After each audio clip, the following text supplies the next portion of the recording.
So why is this so bad? It doesn't seem to really make sense. Why is everyone freaking out, since many of us don't even know anyone who has COVID or has even been isolated? But let me explain really why we need to shelter in place right now, not interact with people, and really do true social isolation. It's the concept of exponential growth, and it's let me try and explain it.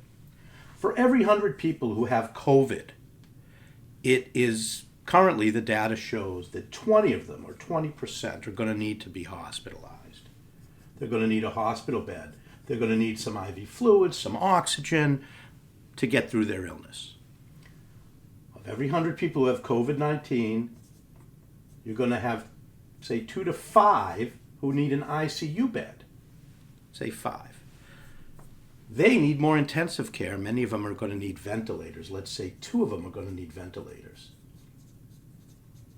And they need to be on this ventilator for days to weeks as their body fights the infection, and most of them get through it and survive this infection, because the death rate is really looking to be about 1% if all goes well. Now, that's a pretty high death rate. The flu is 1/10 that. But let's just say it's 1%. Now, since we don't know how many people out there have it, because we really don't have testing, and the testing's still not great, what we do know is how many people die a day of it. And that number of people who die each day is the key number. So yesterday, let's say 50 people died. And if today 100 people have died of this, leading to a total of 150 over the last 2 days, but yesterday 50, today 100, it means it doubled. The number of daily deaths doubled in one day. So the daily doubling is 1. So hopefully it's not that, and the data seems to imply that the doubling rate of people dying a day is around 5. Let's hope it's 5, but even 5 is way too high, because if we do, let's say at some point, like today, we have 100 people in the United States who die. And in 5 days, we have 200 a day dying. And in another 5 days, we have 400. And in another 5 days, we have 800. In another 5 days, we have 1,600. And what this shows you is that 5 days, 10 days, 15 days, in 20 days, you have 1,600 people dying each day of this. What it means is that 1,600 dead people,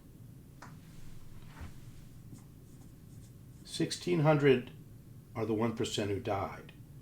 So 1,600 times all these numbers is the number of beds and ventilators that you need for every 100 people who are infected. And if you do the math, you see that you're going to need 3,200 hospital beds here by the time this doubles 5 times. So if it's doubling every day, like it was yesterday to today, 50 to 100 cases, and let's just say that was going on here, then in 5 days, you're going to fill up all your hospital beds, certainly in Rhode Island. You're going to fill up all your ICU beds, certainly in Rhode Island and Massachusetts and everywhere else.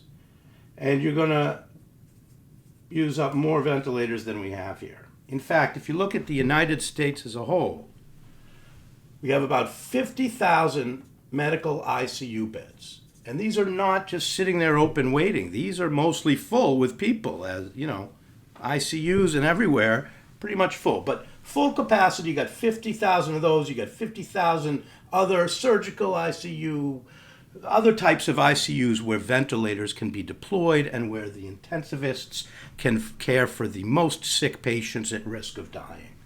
So let's say we have in the United States 100,000 ventilators. 100,000 ICU beds.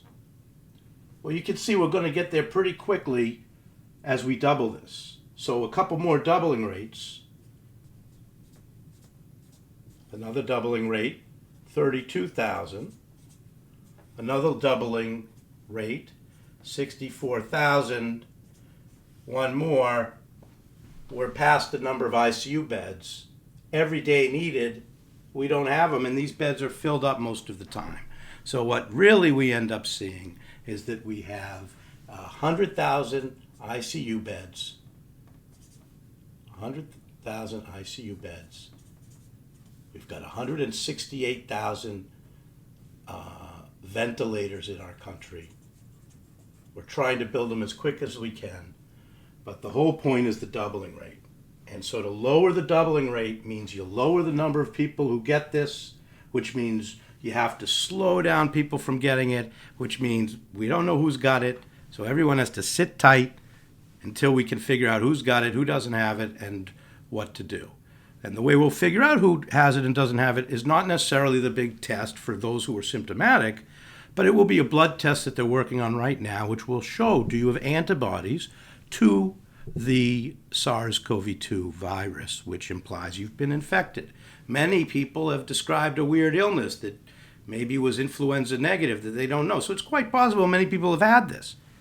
But for those who have not, and until we know who does and doesn't, we need to prevent this doubling rate from increasing, and we need to work to slow it down. So stay indoors, take real precautions by not hanging out with friends and neighbors, because we all have to do this or we're going to get overwhelmed. That's kind of the math here and the science, and it's why even though what we see out there doesn't match with what's coming, all these numbers put together show a big wave that overrides our healthcare capacity in early to mid-April, unless we really act now. So that's what this is about.